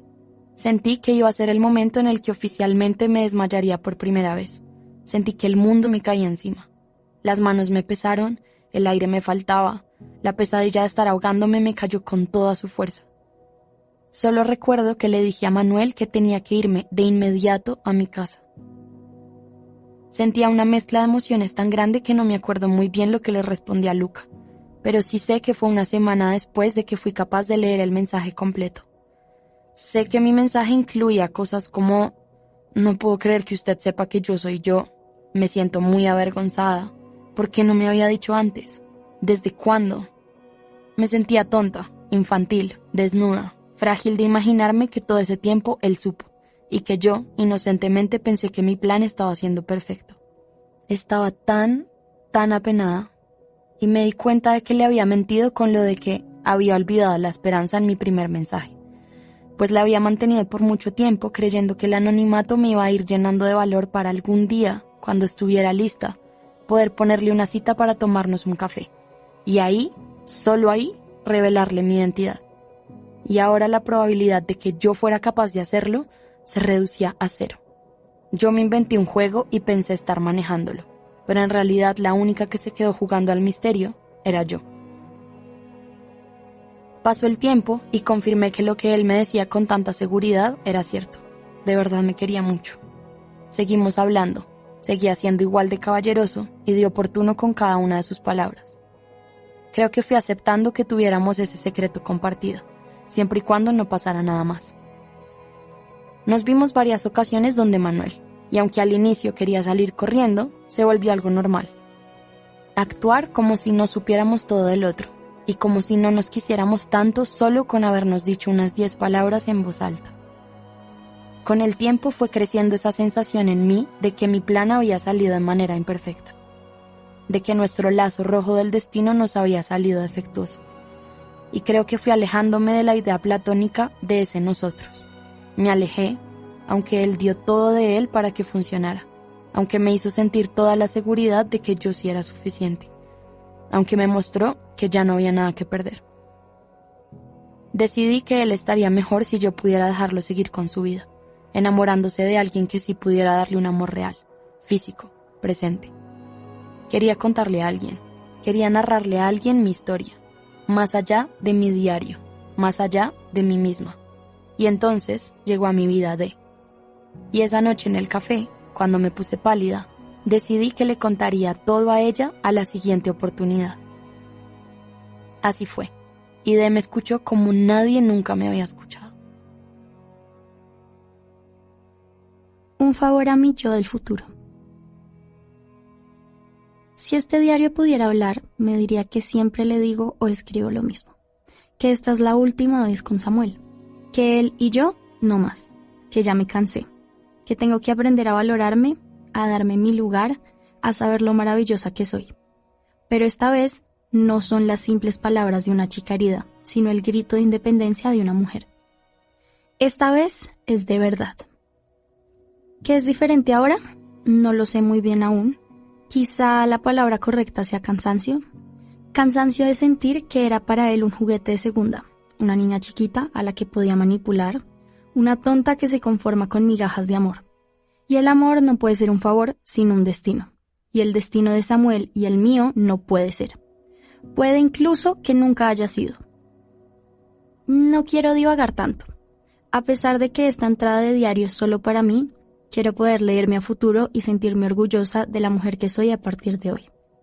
Revivir una vez más nuestra historia y decirme, dentro de unos años, muy bien hecho, así es como es. Así que, sin más preámbulos, esto fue lo que pasó. Después de esa última fiesta, cuando convirtió una cena nuestra en una salida con sus amigos, se desapareció 2 días en los que en sus redes sociales había miles de fotos suyas tomándose hasta el lago de los floreros. Me hice la loca, o al menos intenté hacerlo. Fui al teatro a ver películas viejas, me pinté 1000 veces las uñas de diferentes colores, caminé por la ciudad con o sin lluvia. En fin, hice de todo para sacarme a Samuel de la cabeza y hacerme a la idea de que no estábamos juntos. Entonces, de la nada, con su carita de yo no fui, yo no rompo un plato, yo no mato ni una mosca, apareció un día en mi casa con un peluche de foca gigante. ¿Por qué una foca? No sé, pero me dijo que quería disculparse conmigo. Perdóname, mi vida no vuelve a pasar, me decía, y yo, derretida con su expresión de bobo enamorado que sabe poner de vez en cuando. Antes de que me juzgues, yo del futuro, sí, caí otra vez. Le dije que me prometiera de nuevo por enésima ocasión que sería mejor novio. Más atento, más detallista, menos egoísta. Me lo prometió. Pues bueno, estuvimos bien 2 semanas. Aparentemente el mejor novio del mundo, un caballero en todo el sentido. Me recogía en casa para irnos a cenar o a ver películas. No volvió a tomar ni a poner a sus amigos por encima de mí. No me gritó ni una vez durante ese tiempo. No me dijo nada con relación a mi cuerpo y todo lo que yo quería hacer, sin importar que no le gustara, lo hacíamos. Pero hoy volvió a ser el mismo niño de barba de siempre. El mismo niñito grande, caprichoso que ha sido durante estos años. Y yo del futuro, dejé de ser la misma boba, aguanta todo, que sé que recordarás con un poco de vergüenza.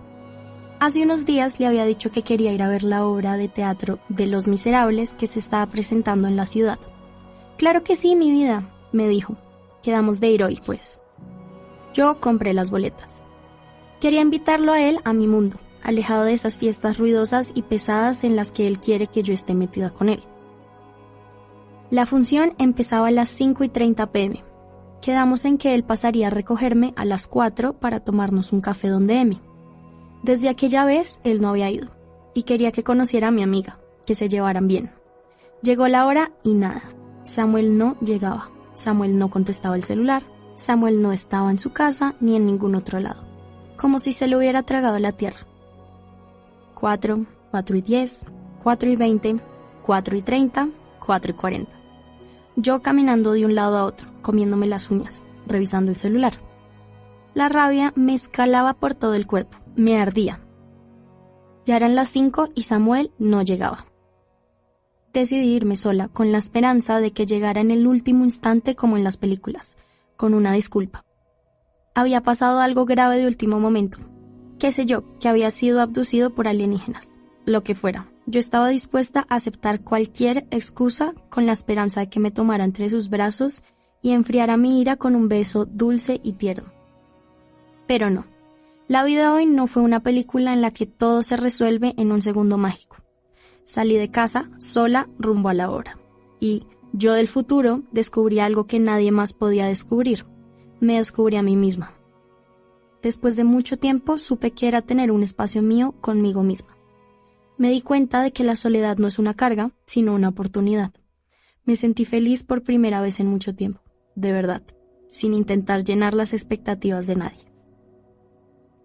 Al regresar, Samuel estaba esperándome en la puerta de mi casa. Como no había nadie, nadie le había abierto. Olía a trago y tenía esa cara de borracho como entre lobo y loco. «Casi no llegas», fue todo lo que dijo. Yo del futuro. Esta vez no imaginé sus disculpas gloriosas. No esperé algo que, ahora sé, nunca estuvo dispuesto a ofrecerme. Respeto, amor, comprensión, dignidad. No quería llegar, no me interesaba llegar, le respondí fríamente. Mejor ve y te cambias que nos vamos de fiesta. ¿Nos vamos? Nos vamos me suena a paseo. Yo entraré a mi casa y tú te vas. No sé si de fiesta, no sé si a tu casa, ya ni me importa ni me interesa. Le dije sin mirarlo dirigiéndome hacia la puerta. Cámbiate antes de salir que esa ropa no te luce. Respiré más hondo que nunca. Adiós, dije mientras metía la llave en la cerradura. Abrí la puerta y cuando iba a cerrarla conmigo adentro, Samuel puso su pie para evitarlo. Sentí su olor a licor cerca. Estoy hablando en serio, sube y te cambias. La que está hablando en serio soy yo, empecé a decirle apartándolo de la puerta. Tú a mí no me das órdenes. Tú te vas a ir rápido y para siempre. ¿Qué? Preguntó, con una expresión confundida, tambaleándose un poco. ¿No entiendes español? Por favor, vete y no vuelvas más. Pero yo te quiero, no me hagas esto. Pero yo a ti ya no, Samuel. Cerré sin ver su cara. Y no voy a decir que no duele. Sé que lo voy a extrañar, mucho. Uno no puede arrancarse un pedazo del alma sin que no duela. Soy humana después de todo. No se puede borrar una historia de la noche a la mañana, pero tampoco se puede vivir así. Al releerme me siento orgullosa de toda la cantidad de cosas bonitas que gané al tomar esa decisión. Desde entonces no soy la misma. Sí, sigo amando las películas, amo ir al teatro, me gusta 1000 veces más un café que un cóctel, pero soy una versión mejorada de mí. una versión más madura, más fuerte, más rápida, capaz de amarse a sí misma sin buscar la aprobación de nadie. Jamás se puede romantizar el tipo de actitudes que tenía él conmigo. Ese tipo de cosas no son saludables y no pueden ser tomadas como normales o tan siquiera aceptables. Agradezco que el tiempo me haya ayudado a sacar de mí toda esa negatividad con la que me intoxicó durante tanto tiempo. Y la mejor forma de hacerlo es a través de este diario, a través de las palabras. La historia de Samuel. Fue un flechazo de esos que Cupido te lanza directo al corazón sin anestesia. Mis amigas del colegio organizaron un asado de reencuentro por el primer aniversario de nuestra graduación. Yo llegué un poco tarde ese día y al entrar me presentaron a Samuel. Esa noche nos quedamos juntos todo el tiempo, conversando en una mesa al aire libre por horas, al lado de la piscina donde todo el mundo se había metido. Nos gustaban las mismas cosas, al parecer. Complementaba mis pensamientos, al parecer. Y teníamos los mismos valores, al parecer. El combo perfecto, pensaba yo. Ni mandado a hacer, me decían mis amigas cuando les hablaba de él. Empezamos a vernos de vez en cuando. Salíamos a caminar por algún parque o íbamos a un café a charlar como esa primera noche. Samuel era caballeroso y respetuoso. Nuestro primer beso fue caminando una de esas veces.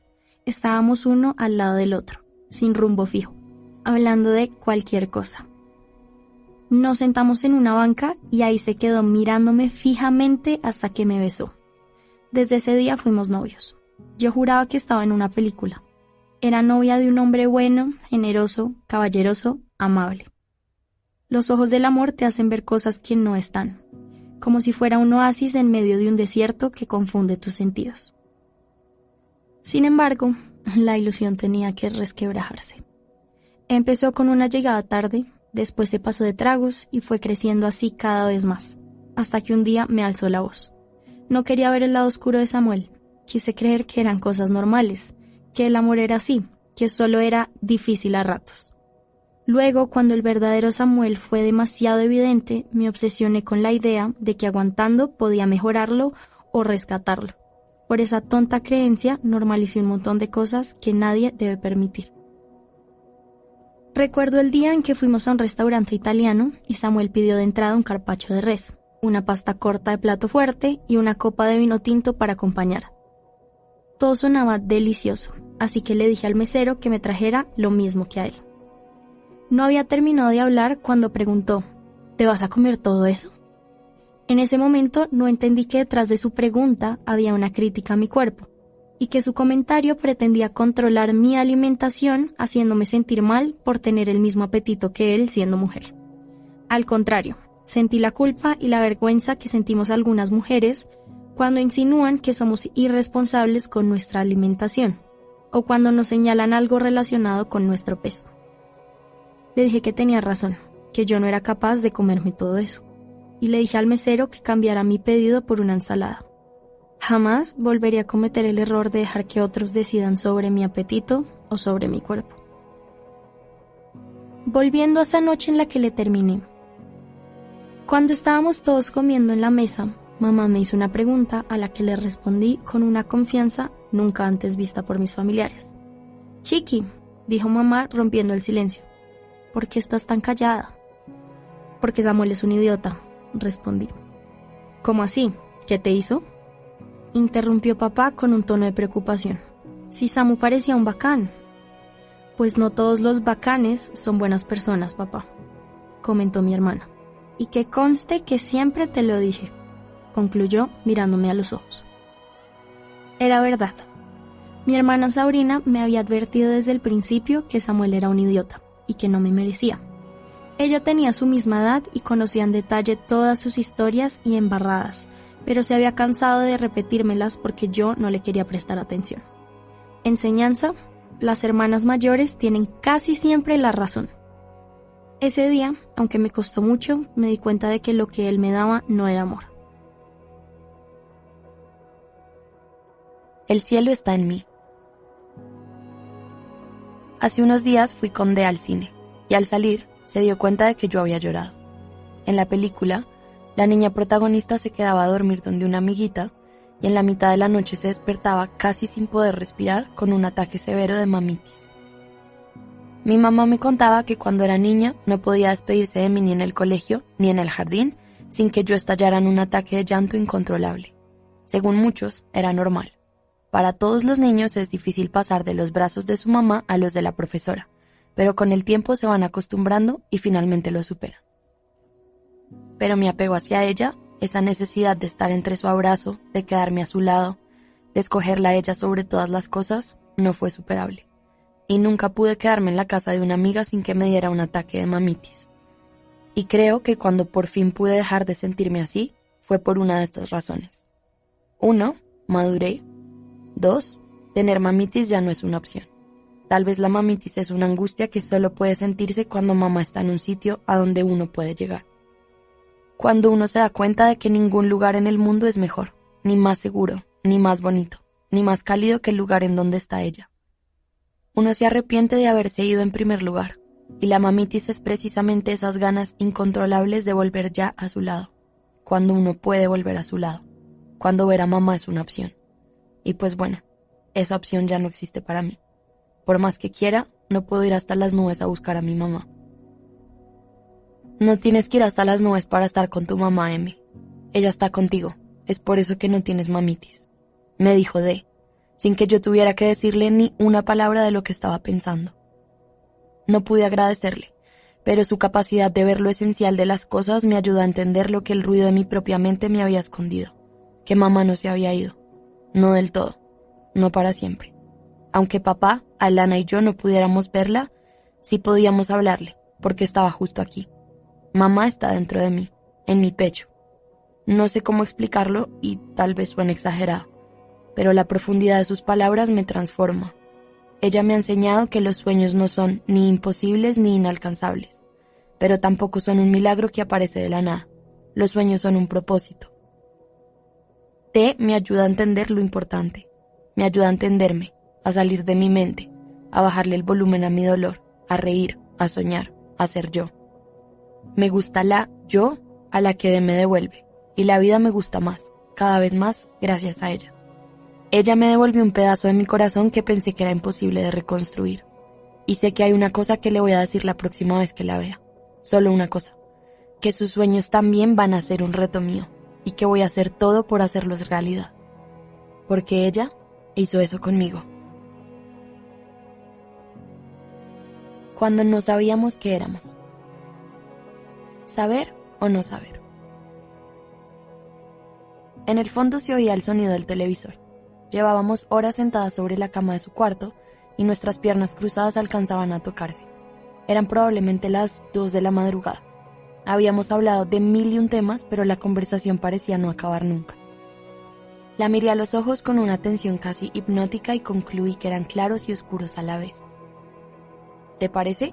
Eso mismo me decía mi primer novio. Me dijo. Sí, depende. No sé si de la luz, de cómo te sientas o de algo que no sé bien qué es, te cambian de color. No podía aguantar la curiosidad. Todo lo relacionado con el amor siempre me ha intrigado. Probablemente porque no lo conozco muy bien. Y se me salieron las siguientes palabras casi que sin controlarlas. Cuéntame de él. ¿Quién fue tu primer novio? Esteban. Él estaba en 10º grado y yo en 6º. Yo tenía 13 pero parecía más grande. La mayoría de mis amigos eran de su curso. Todos me decían que parecíamos de la misma edad. Y ellos tenían como 17 en ese momento. ¡Wow! Estaba a punto de graduarse. ¿Duraron mucho juntos? Le dije. No tanto, tal vez unos 3 meses. Pude ver que pensó por unos segundos si contarme o no el porqué, hasta que se decidió. Terminamos porque le contaron que me di besos en una fiesta con Sara, una niña de su salón. Juro, por lo que sea, juro que pensé haber escuchado mal. Así que le dije, realmente confundida y entristecida, porque le hubieran puesto los cachos tan chiquita. Pausa. ¿Él se dio besos con una niña de su salón? Creo que incluso llevé la mano a mi pecho como pasan las novelas mexicanas. Casi despierta a sus papás, que debían estar en el 8º sueño con semejante carcajada. No, ¿qué? Yo me di besos con la niña de su salón. Sara era muy linda y demasiado segura de sí misma. Ella sabía que yo tenía novio, pero no le importó. Tragué saliva fuertemente y me tomé un momento antes de hablar. ¿Y a ti? ¿Te importó? Me importó el hecho de que hubiera pasado estando con Esteban, porque no quise nunca hacerle daño. Pero, si me importó el beso, dices, la verdad es que después de esa noche me quedó gustando más Sara que él. Pausé unos segundos y sin darme cuenta bajé la voz. ¿Y qué fue lo que tanto te gustó? Sonrió. ¿De verdad quieres saber? Me preguntó. Sí, respondí sin titubear. Para ti te muestro. No saber. No veía la hora de llegar a mi casa y describir detalladamente esta escena en mi lugar seguro, aquí, donde nadie puede leerme. Sencillamente es el sueño más extraño que he tenido en años. Devolviendo el casete. Anoche fue la primera vez que decidimos con D, después de meses, variar un poco la tradición de los viernes. Me invitó a charlar como siempre, pero esta vez en su casa. Me dijo que era para que pudiera salirme de mi espacio de trabajo de vez en cuando. Ofrecí llevar palomitas. Sonrió cálidamente, me pareció acertado. Me recogió en la librería con Antonio y paramos antes en mi casa para que llevara lo necesario para quedarme a dormir. Y las palomitas, claro. Me prometió que hacía unas tostadas a la francesa de ensueño los sábados en las mañanas y simplemente no pude resistirme. Llegamos a su casa cuando ya era noche y me hizo un tour por cada uno de los ambientes. Yo estaba sorprendida. Todo era increíble y tan elegante. Muebles blancos como la nieve, la decoración perfecta y espacios muy amplios. ¡Mi chiqui, llegaron! Se oyó una voz increíblemente dulce detrás de nosotras, acompañada de pasos que iban aumentando la velocidad. Me volteé en menos de un segundo. Era Paloma, la mamá de D. Quedé con la boca abierta. Eran idénticas. Tenía una calidez y una ternura que pude percibir con tan solo las 3 palabras que había pronunciado hasta el momento. ¡Ma! D se acercó a ella para abrazarla y exclamó sonriente. Ella es M. Mucho gusto, Paloma, y muchísimas gracias por recibirme aquí. Le dije con una sonrisa tímida, pero intentando ser lo más cortés posible. Por fin nos conocemos, respondió, y acto seguido me abrazó como si nos conociéramos de años. Gracias a ti, que has sido una grandiosa amiga para mi hija. Le sonreí a D y me sonrió de vuelta. Sentí de repente que alguien más se acercaba, y al escuchar su voz supe que se trataba de Manolo, el papá de D. Mi vida, hola. Saludó a D con un beso en la frente y enseguida se dirigió a mí.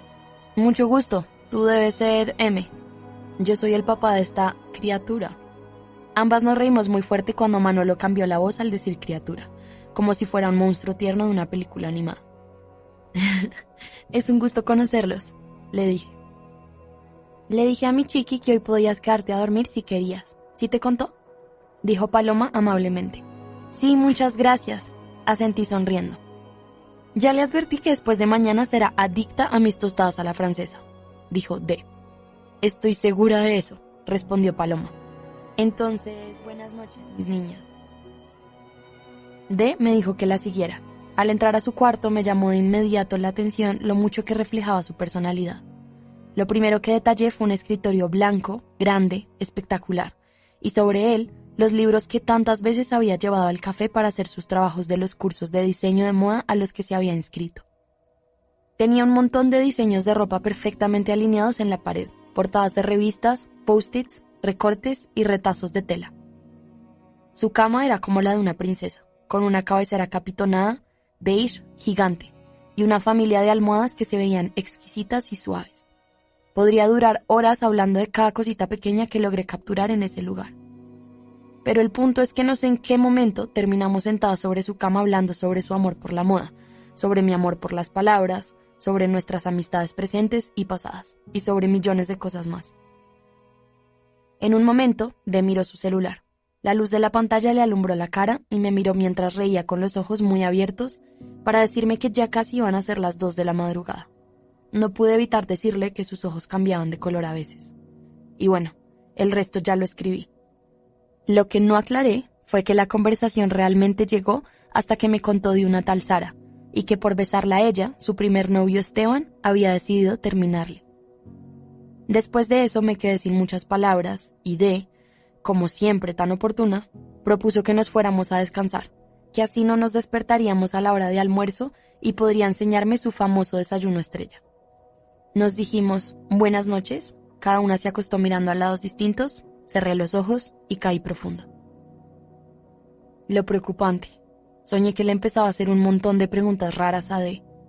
Lo más preocupante, soñé que al final me besaba. En ese momento definitivamente no sabía que lo que me parecía tan preocupante sería el menor de mis dilemas. Recuerdo que me desperté al día siguiente con muchos pensamientos en simultánea. Aunque cada vez nos sentíamos más cómodas de enseñarnos quiénes éramos y de contarnos las experiencias que nos habían marcado, sentí que esa noche oficialmente habíamos alcanzado un nivel más alto de conexión. Pensé por primera vez que tal vez ella era mi mejor amiga.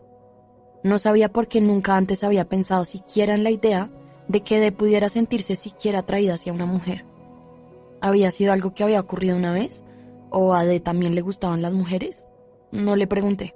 No sé si le hubiera parecido apropiado. Pero lo que soñé, pensé, no se le podía contar bajo ninguna circunstancia. D, ¿ya están las tostadas? Ah, mira que mi subconsciente perdió la cordura anoche mientras dormía y rellenó la cena real con un beso entre las dos. ¿Tienes más sirup? No podía saber.